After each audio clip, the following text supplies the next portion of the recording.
Hello students. Today I'm going to do a poem with you. The name of the poem is Daffodils by William Wordsworth. Now it's better you know something about the poet. William Wordsworth was a nature-loving poet. So he loved nature a lot and he wanted to experience nature in himself. Now he wrote this poem, Daffodils. So let's see what the poem is all about. I wandered, lonely as a cloud. I am the poet. Okay? So the poet imagines himself. See, this is imagination. He imagines himself as a cloud. As a cloud. Remember, that's a figure of speech. Simile. Okay? So I wandered, lonely as a cloud that floats on high over vales and hills. That floats, goes up and down. So I am a cloud and I'm floating, going up and down over the vales. Vales is valleys and hills. So this is also a metaphor. Now a metaphor is an implied simile. Okay? It's forced, implied simile. That's another figure of speech. So I, the poet, was floating, going up as a cloud over the valleys and over the hills. When all at once, suddenly, I saw a crowd. Now see, a crowd is a large number, a collective noun, as well as he saw a crowd, a lot, a crowd, a host. Like see, I am a guest to you, and the persons living there are a host. So a host. So he was a guest. He was going as a cloud and he saw a host of golden daffodils. A large number of crowd, a host of golden daffodils, golden color, daffodils. Daffodils is a yellow color flower, golden color. Now let's see. He's going as a cloud and he's looking down. Wow. Now what is his reaction? Where were they? First, beside the lake. So there's a lake. You have to imagine. Remember, imagery. Imagine. Close your eyes. Imagine a lake. Beside the lake. Beneath the trees, like the trees are there. Beneath the trees. So beside the lake, beneath the trees, underneath the trees, those daffodils. Beside the lake, beneath the trees. Fluttering.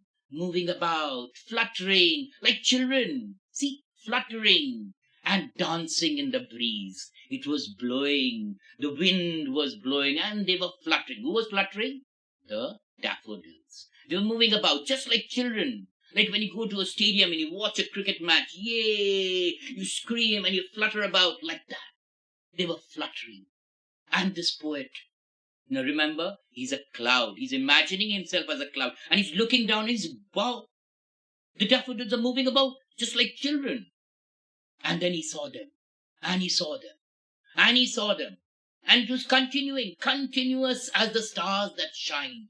They were continuous as, again, another simile, continuous as the stars that shine. It was going on and going, oh my God, it's carrying on and carrying on and carrying on. And twinkle, twinkle, twinkle, little stars, twinkle on the Milky Way. Milky Way. Milky Way is like you call the Akash Ganga or the Proxima Centauri. This is the galaxy over there. So they were twinkle, twinkle, little stars. Like that they were carrying on and they were carrying on. What was carrying on? Daffodils. Okay, so the daffodils carrying on and carrying on. He saw them and they stretched. They continued, they stretched in a never-ending line. It was like non-stop. It was not ending. It was continuing, non-stop. And he saw it. And he was wondering, my God, what a magnificent sight. It's awesome. I can't believe it. They stretched in a never-ending line. The line was continuing along the margin of a bay. Along the margin, that line. See, there's a bay, like you've got the Bay of Bengal.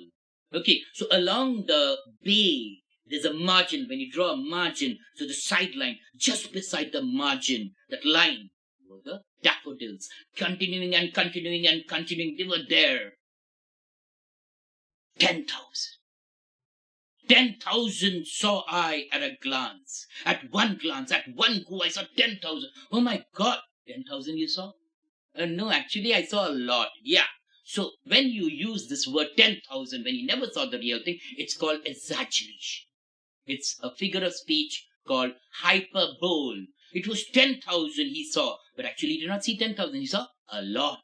So it's a figure of speech called hyperbole. 10,000 saw I at a glance, tossing their heads, moving about.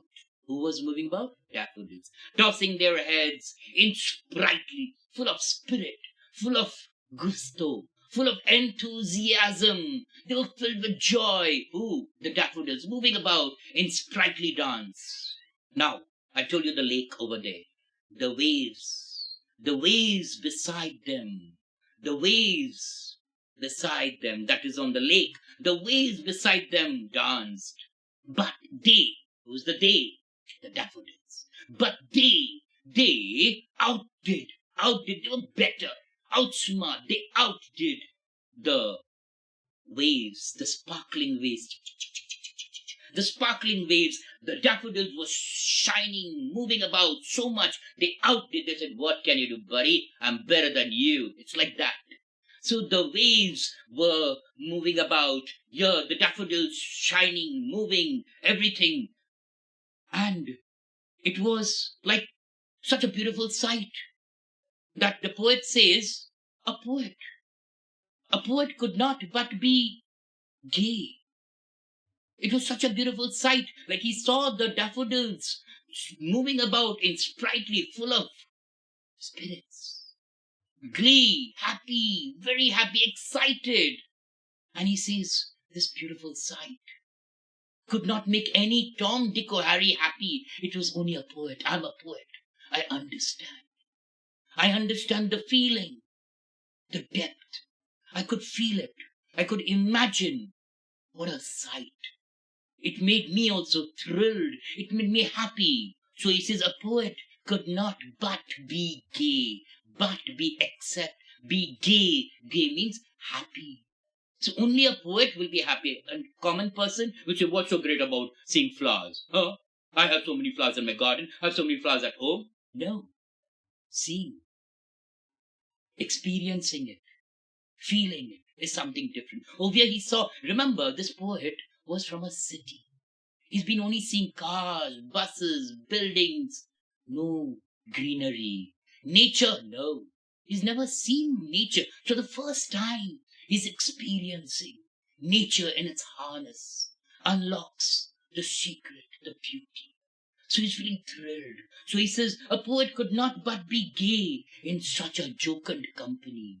In such a jocund, joyful company. I was feeling thrilled. He's all alone, but he's feeling thrilled. I gazed, I looked, and gazed, and looked.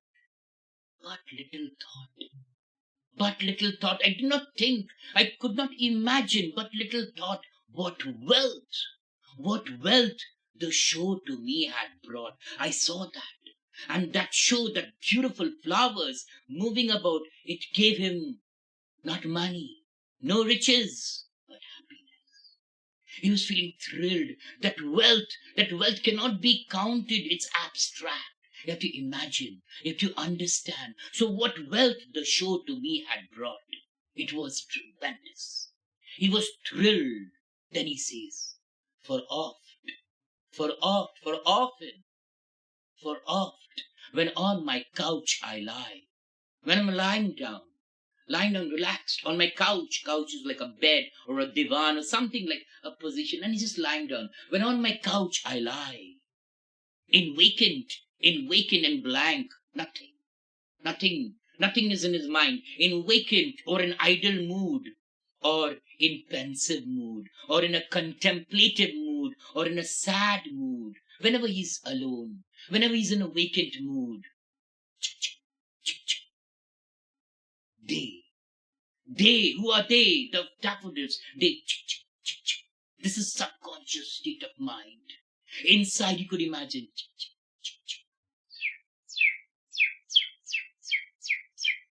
They flash. They flash upon the inward eye. They, the daffodils, flash. He could imagine. His eyes were closed, but he was imagining. Imagining those daffodils moving about. The inward eye. Imagination.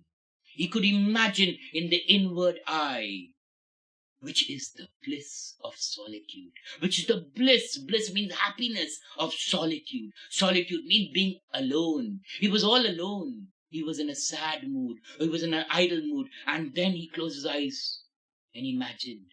He could imagine those daffodils moving about, so happy. And so he also got up. He was very excited. And then he says, and then my heart, I'm so happy, my heart fills with pleasure. My heart was filled with pleasure. I was excited. I couldn't stop my excitement. I wanted to show the whole world I am happy. I am literally happy. It's not money. It's not wealth, but that picture, that imagery in my mind, that nature, beautiful nature, and dances with the daffodils. And I feel like, go, man, go, Neville, rock. And I want to rock. So like that, I also felt like, and he also felt like he wanted to dance with the daffodils. Thank you. I hope you've understood this poem.